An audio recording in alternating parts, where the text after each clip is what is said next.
Technical NCLT Mumbai to please come on the stage, please. I request Shri Rakesh Kumar Sharma also to come on the dais. Dr. Abhay Sinha, DG SCPC, to come on the stage, please. And also Mr. Mahendra Rupal, sir, please come on the stage.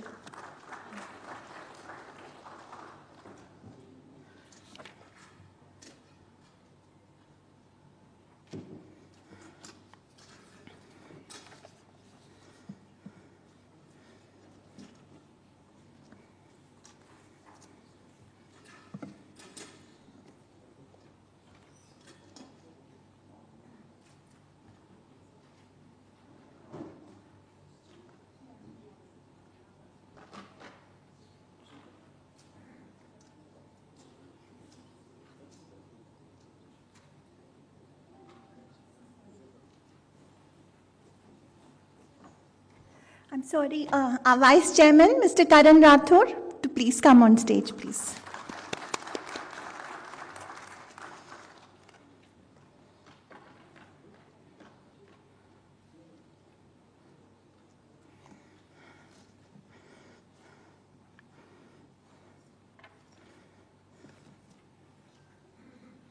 Thank you, everyone. We begin the program. We begin the conference on international arbitration and Indian perspective. To begin with, I invite Dr. Abhay Sinha, Director General Services Export Promotion Council, to kindly give his welcome remarks.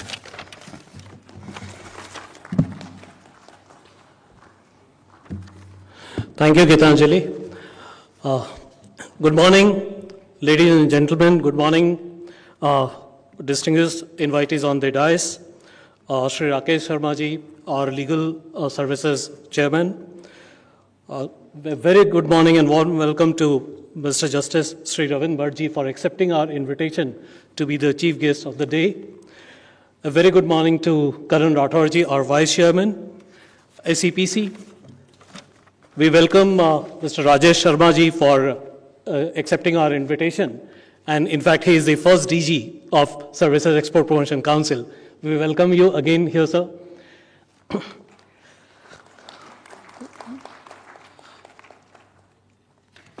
Thank you, Dr. Sinha. Now I request my colleagues, Mr. Rakesh Kumar Sharma, to hand over the bouquet to Honorable Mr. Justice Ravindra Bhatt. We would like to welcome you, sir, with the bouquet. Rakesh Sharma, sir.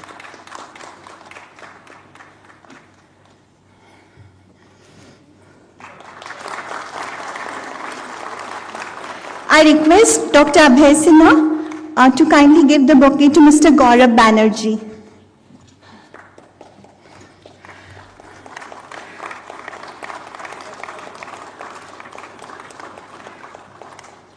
I request Mr. Mahendra Rupal, sir, to please give the bouquet to Mr. Rajesh, Honorable Mr. Rajesh Sharma.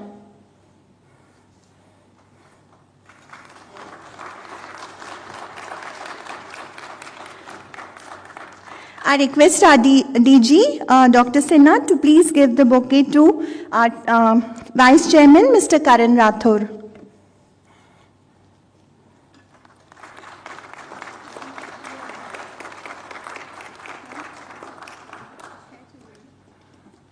I also request our DG to please give a bouquet to Mr. Rakesh Kumar Sharma, please.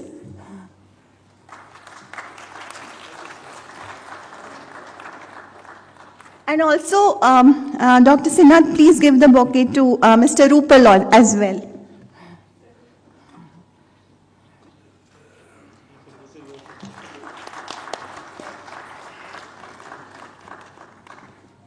Now I request the dignitaries on the stage to light the lamp so that we have an auspicious beginning to the event. I request everyone to please light the lamp.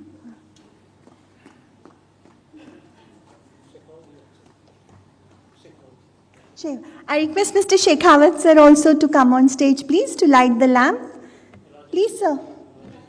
Mr. Rajesh Kumar, our CGC member, please, sir. Please come on stage.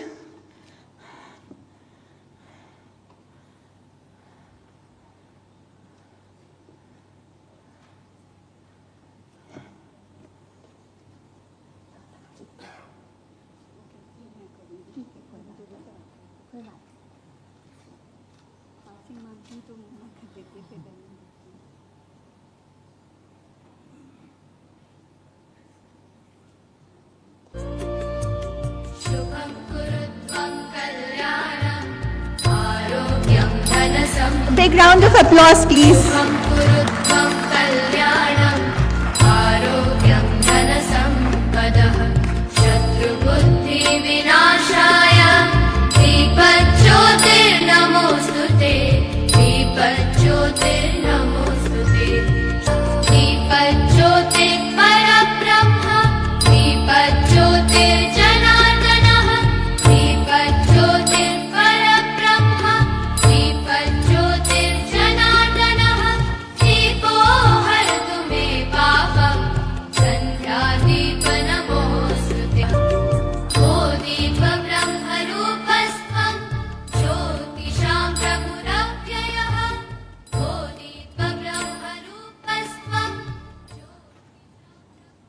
वापस ले लो tray, sir के हाथ से ले लो।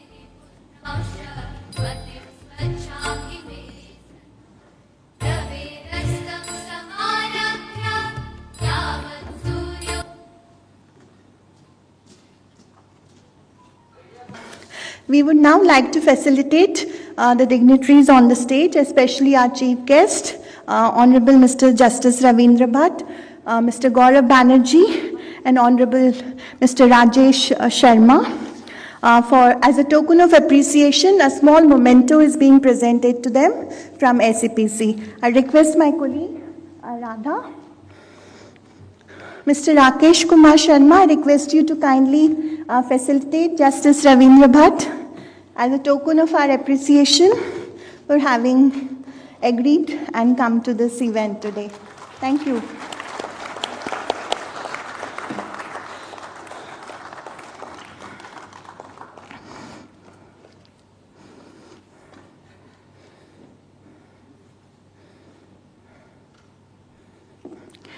I now request Mr. Sharma to also facilitate Mr. Gaurav Banerjee, please.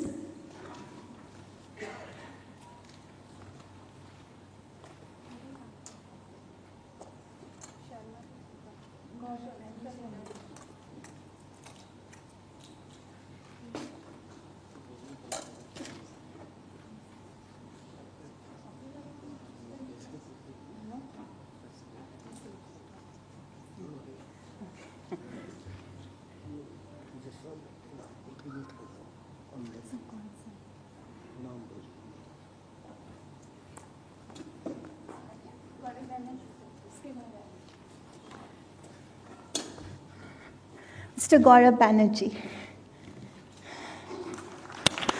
Some energy from the audience, please. Please give a big round of applause.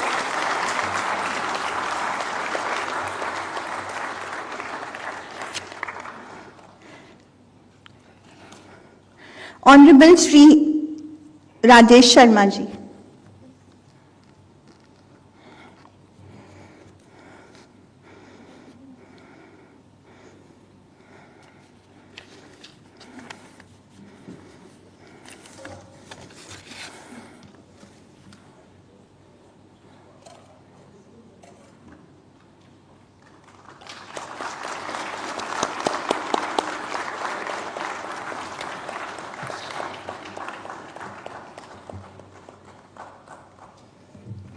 Thank you everyone.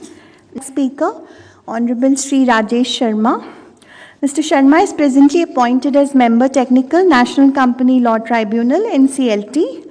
During the last 31 years, Mr. Sharma has received a wide spectrum of exposure in central government, state government, public sector and private sector in various verticals in the fields of dealing with insolvency and bankruptcy law, finance, economics of the service sector, accounting, administration of industrial estates, PPP projects, industrial management, industrial finance, merchant banking, investment advisory services, representing before erstwhile BIFR and AIFR investment promotion and export promotion, corporate governance, resource mobilization, and treasury management and taxation. In addition, He has remained at the front-end phase in administration and development of services exports of India, attracting FDI and investment promotion for the government of Haryana, interacting with various ministries and departments of the government of India and other governments, high commissions and embassies of various countries in India, Indian missions abroad, national and international chambers, BIFR, RBI, CCI, and banks, etc. Today he will be speaking on the interface of IBC 2016 and arbitration proceedings. Sir, the floor is yours.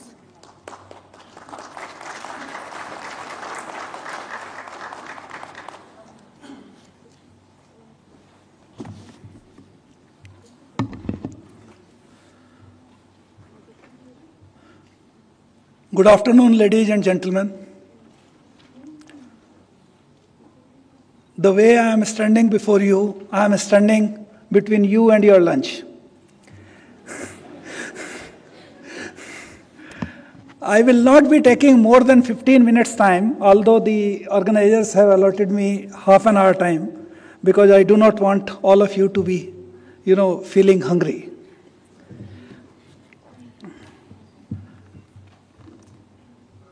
Honorable Justice Subramaniam Prasad Ji, High Court of Delhi, Mr. Gaurav Banerjee, Senior Advocate, Supreme Court, Mr. Rakesh Kumar Sharma, Convener of the Conference,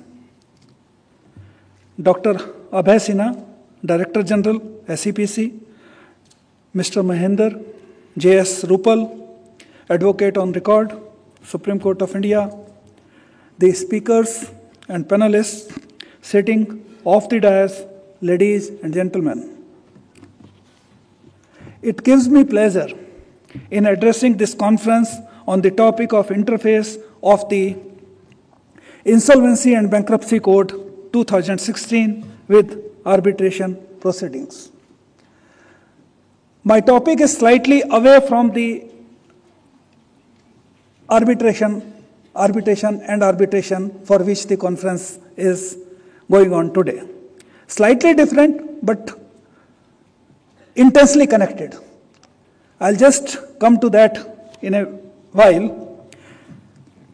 Before I address the various aspects of the interplay that exists between the IBC and the arbitration proceedings, I would like to share that my pleasure has multiplied manifold in view of the fact that Services Export Promotion Council, the organizers of today's conference, a tiny sapling which I nurtured during the formative years as its first Director General, the position which is being held by Dr. Abhay Sinha as on today, has during the year 2009 and 2012, up to 2012, has come up as a fully grown, beautiful tree. And the credit fully goes to the then chairman of the SEPC, Mr. Lalit Bhasin, and Vice Chairman, Dr. Naresh Trehan, who gave me free hand to develop the SEPC from scratch. I remember those days, we were having about, the day I joined, we were having about 175 members with us. And the day I relinquished the charge, the membership rose up to the level of 1,850. I am told as on today it is about 3,900 or so. It has doubled since then. When I took over the charge, the total funds available with HCPC were about 100 lakh or so, which were in FD. The day I left, it was 18 crore, and today I believe it is about 26 crore or so. So this is how the organization has developed from the scratch to a level where it is standing on its own and having a conference in Vigyan Bhavan with this august gathering.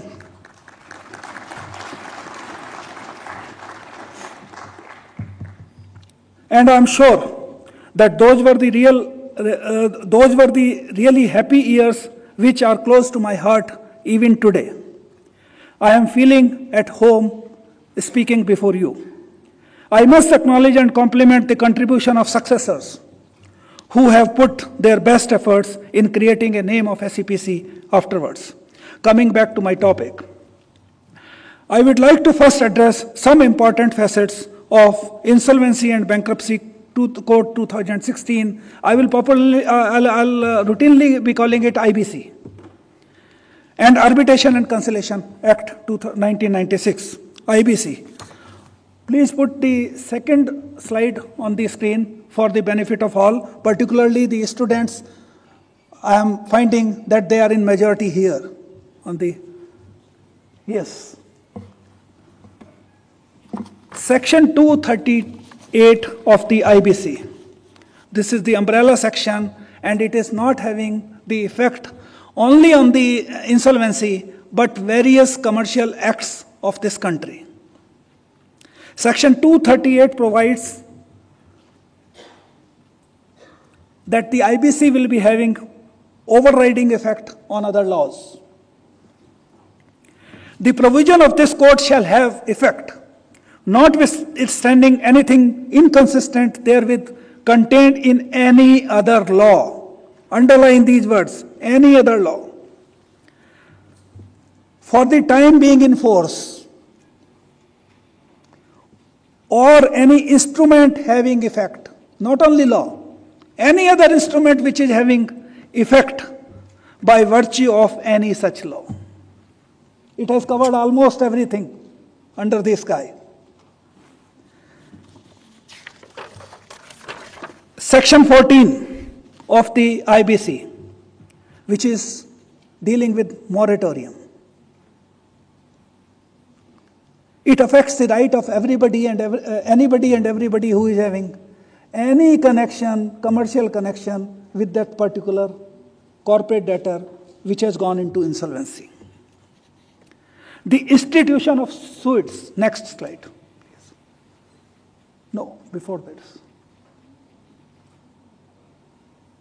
Before this. Yes. The institution of suits or continuation of pending suits or proceedings against the corporate. Sorry, I am taking some time in reading it. Reason being, I know that the audience is having students also, and they may not be able to connect straight away with the subject. My colleagues on the dais, they may find it slightly, detailed, but I'll take, permission from you for this, because the students should also be connected with it. The institution of suits or continuation of pending suits or proceedings against the corporate debtor. Corporate debtor means company which has come into insolvency. That is called corporate debtor. Including execution of any judgment. Now this, including execution of any judgment. Mr. Gaurav Banerjee he was talking about the execution of the foreign awards in India.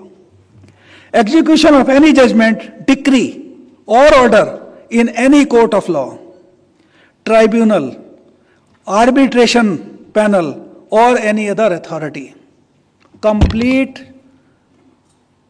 shutter on any continuance of the awards or judgments against the company, institution, or continuance, everything. From both of the above these sections, 238 and 14.1, it can be seen there is no law out there which could override the provisions of the IBC. And once the moratorium is declared, the moratorium is declared the day sitting at the bench in NCLT, we admit the corporate debtor into the insolvency. The day our order is passed, moratorium starts. Once the moratorium is declared, no form of suits or proceedings, new or ongoing, even the continuation, could be initiated or continued thereafter. So you can see what type of an umbrella structure the IBC is having over other acts. It is also very important to note the purpose and meaning of the term moratorium. What do you mean by moratorium? Purpose is to keep the corporate debtors' assets together in order to ensure that the company remains as a going concern.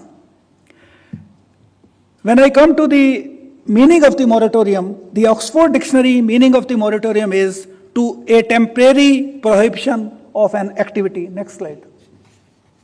Next. Okay, leave it. Arbitration and Conciliation Act 1996.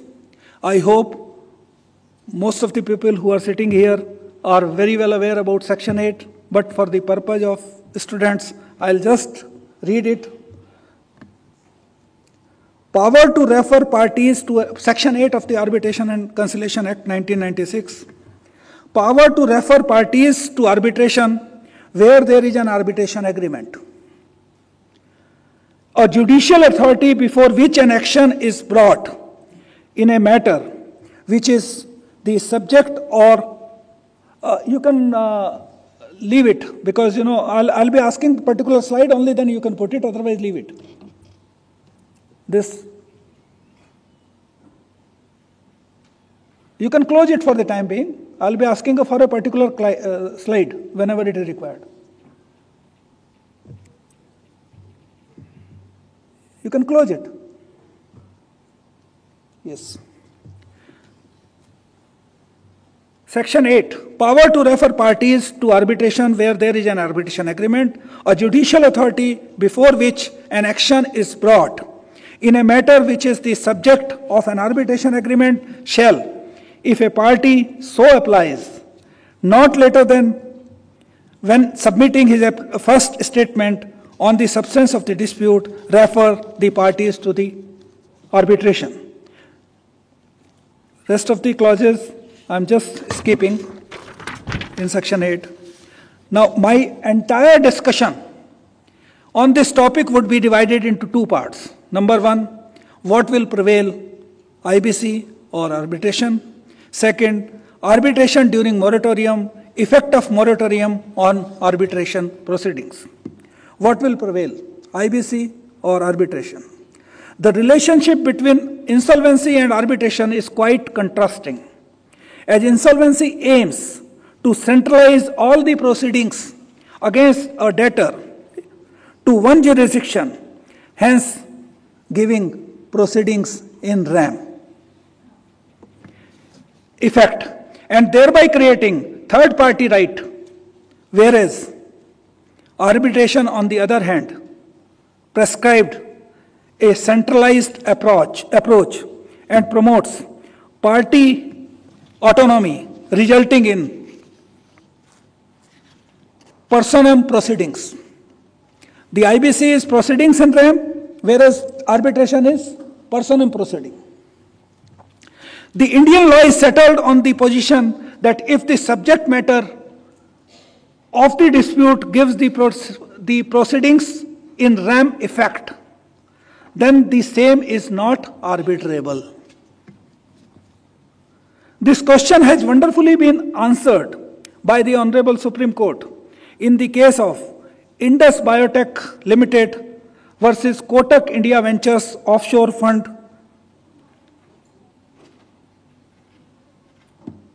in 2020. It is SLP number 8120, where the facts of the case stood as under. Kotak India filed an application before NCLT Mumbai bench under Section 7 of the IBC. When I refer Section 7 of IBC, it means a financial creditor bringing an insolvency application before NCLT against the corporate debtor. When I talk about Section 9, it is an operational creditor who can bring insolvency application before the NCLT against a corporate debtor. This is the basic difference between two, financial creditor as well as operational creditor. In majority of the arbitration cases, you will be finding that the operational creditor is bringing the insolvency petition against the corporate debtor, not generally financial creditors. Because financial creditors are having otherwise mortgage of the assets of the property, everything, all those recourses are available with them. Yes. In this particular case, Section 7 application was there. Indus Biotech defaulted in redeeming the preference shares subscribed by Kotak India under the agreement. However, during the pendency of the application, Indus Biotech filed a miscellaneous application before the NCLT under Section 8 of the Arbitration Act, praying to refer the matter to arbitration for settling their disputes. NCLT not only rejected the Section 7 application on the ground of, in a Section 7 or 9 petition of IBC, there are 3 major things which are required to be seen by the adjudicating authority before accepting or rejecting the application. Number 1, there has to be a debt. Whether it is a financial debt or operational debt, that is something different, but there has to be a debt. There has to be default. If you are not defaulted in your debt, there is no question that IBC proceeding can be brought against you. And third, that default as on today, the outstanding in that default, outstanding in that case should be more than rupees 1 crore. Earlier the limit was 1 lakh. Today the limit is 1 crore. So NCLT found in this case that there was no default. Although there is a debt, but there is no default. And NCLT not only rejected the Section 7 application on the ground of non-existence of default, further allowed Section 8 arbitration application and referred the matter to the arbitrator. The said decision was challenged before the Apex Court. Supreme Court's ruling. While taking reference from Vidya Drolia case, the Supreme Court noted that only upon the admission of the CIRP application, CIRP means Corporate Insolvency Resolution Process, which come into effect only after the admission order of the petition is passed by NCLT. Only after the admission of the CIRP application, third-party rights are created in favor of the creditors. Alternatively, proceedings have erga omnes effect and not before that stage. During pre-admission stage, the NCLT is only required to establish the existence of the default, and it is after that the third-party rights are generated in the CIRP. The Supreme Court ruled that, as in the instant case, the dispute is with respect to interpretation of the clause used to calculate the redemption value, the observation of the NCLT that the said dispute does not constitute a valid debt under the code holds substance under the law and hence could be settled through arbitration. This judgment clears the mist on an existing extent regarding when insolvency proceedings create third-party rights and truly become proceedings in rem, in nature. Now I'll move to the next part of my discussions on arbitration during moratorium. Effect of moratorium on arbitration proceedings. There have been various cases where Honorable Supreme Court has put the matter to the rest. Some of the cases are in P. Mohan Raj and others versus Shah Brothers Ispat Limited, SCC Online SC 152. While discussing the objective behind the moratorium, it has been stated that the supply of essential goods and services to the corporate debtor during the moratorium period cannot be terminated or suspended or even interrupted, as otherwise the corporate debtor would be brought to its knees and would not be able to function as a going concern. The essential services are to be supplied without fail to the corporate debtor which is into CRP.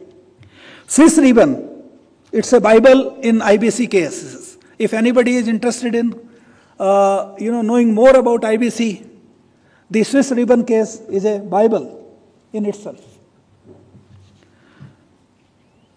In the case of Swiss Ribbon Private Limited and another versus Union of India, writ petition civil 99 of 2018, it was observed that the primary focus of the IBC is to ensure the revival and continuation of the corporate debtor by protecting the corporate debtor from its own management, not against third parties. From its own management also it is to be protected, and from a corporate death by liquidation. The IBC is a beneficial legislation which puts the corporate debtor back onto its feet, not being a mere recovery legislation and recovery legislation for creditors. You know, the first and foremost thing in the mind of the creditor is that I should be getting my recovery. It is not the intention of the IBC. IBC is for revival of the case. IBC is for resolution of the company, not for the liquidation. Liquidation is a aftermath.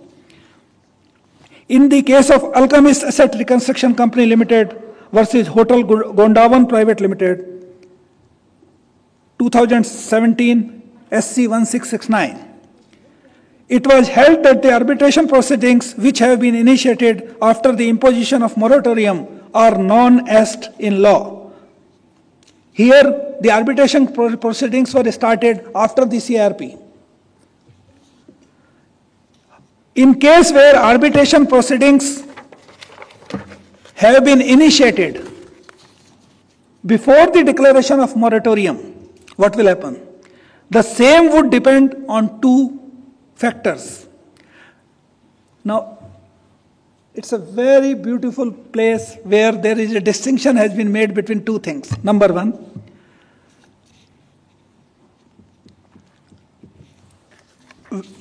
in case where the arbitration proceedings have been initiated before declaration of moratorium, the same would depend on two factors. Number one, whether the claim are against the corporate debtor,